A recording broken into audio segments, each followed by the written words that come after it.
Assalamualaikum. Welcome to our online class of physics.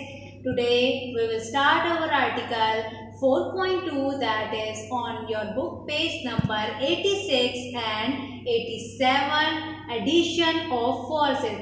First of all, we will recall our previous lecture, that is about like and unlike parallel forces.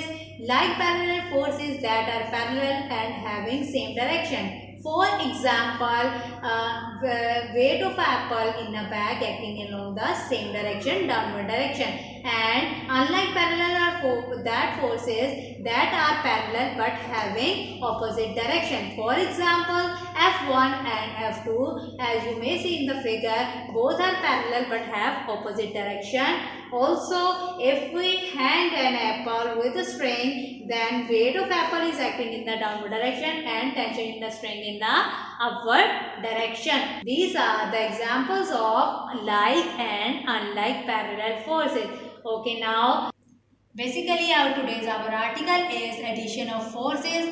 Force, you may know that force is the vector quantity, and vector quantity possess two qualities, that is, one is its magnitude and other one is its direction. If we represent it graphically, then we draw a vector line and give it to the name. For example, A, B. These represent the vector quantities and vector forces. Now, by adding vectors A and B or C, you may get the resultant vector or resultant force. So, first of all, I will write the definition of resultant force.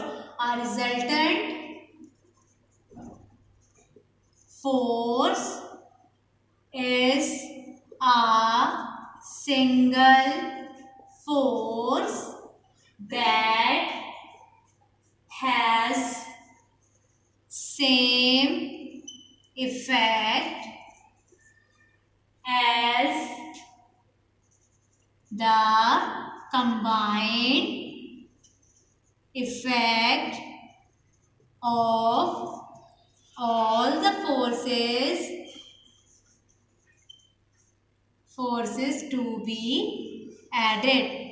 I am again repeating, a resultant force is a single force that has same effect as the combined effect of all the forces to be added. What is its benefit? Instead of calculating separately vectors, we have a single effective vector, that is the resultant vector or resulting force, and you may use that result. Now question is how the forces can be added. Basically, by using head to tail rule, we can add the forces.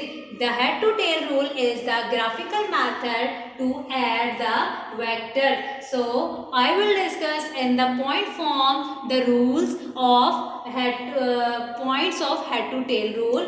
So, let's start. First rule is choose the suitable scale. Choose the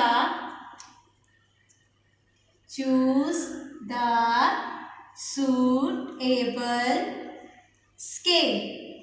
This is our first point. Okay. And draw the vectors according to scale. For example, vector A, B. Okay. Now, rule number 2 is take any one of vector as first vector and join the tail of second, join the tail of second vector with the head of first vector. Okay, you may repeat the step for if you have more than 2 or 3, 4 vectors. Now, step 3 is now join the tail of first vector with the head of second vector. This will shows the resultant vector. This vector will be the resultant vector and represent the magnitude and direction. Resultant vector will represent the direction as well. Now I would like to draw these vectors. Suppose if we have vector A, according to the, I am repeating the rules again. This is our vector A. Choose the suitable scale and draw the vectors according to the scale A and B. Now second step is take any one of the vector as the first vector. I will take the vector A as the first vector and join the tail of second vector with the head of first vector. Our second vector is vector B. Now I will join the tail of second vector with the head of our first vector. This is our second vector B. I am again repeating. I will join the tail of second vector B with the head of first vector. Now step 3 is now join the tail of first vector with the head of second vector. Now I will join the tail of first vector with the head of second vector. This will shows the resultant vector R and this represent the combined effect of the two vectors A and B that are to be added. So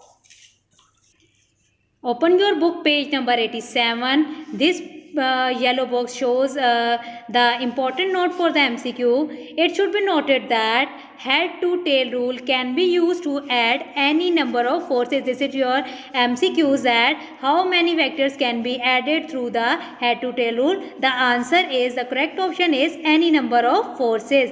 The vector represents the resultant force, gives the magnitude and direction of resultant force. Basically, this is another example MCQs, that resultant vector basically represent the magnitude and direction of resultant force. Now moves towards the page number 86. Basically, we start our article from page number 86, that is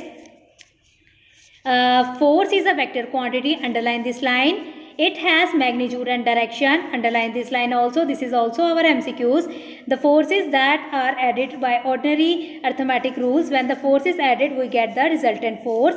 Now the definition of resultant force is that is the single force that has same effect as the combined effect of all the forces to be added. How these forces can be added? This can be added by using head to tail rule. And what are the rules? Basically, we select the first of all suitable scale and then draw the vectors according to that scale. Now choose any of one of the single vector as a first vector and draw this, and then the second vector tail join with the head of first vector, and at the end the tail of first vector join with the second head of second vector. You may see in the figure 4.5 that this is the vector A and this is the vector B.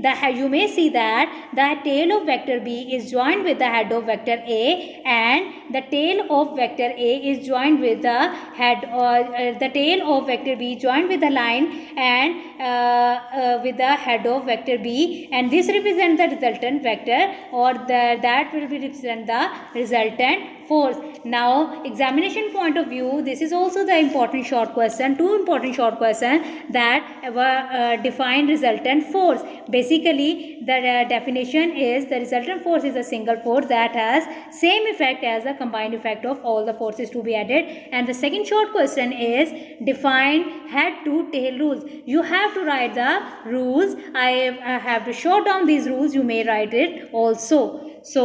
So what we have done so far is we discuss about the addition of forces and head to tail rule. The rules are choose a suitable scale and draw the vectors according to the scale, and then take any one of the vector as a first vector and join the tail of second vector with the head of first vector, and then join the tail of first vector with the head of second vector, and this line will represent the resultant force, and this resultant force have this resultant vector have both abilities of magnitude and direction. Thank you very much. Stay blessed and stay safe at home. Allah Hafiz.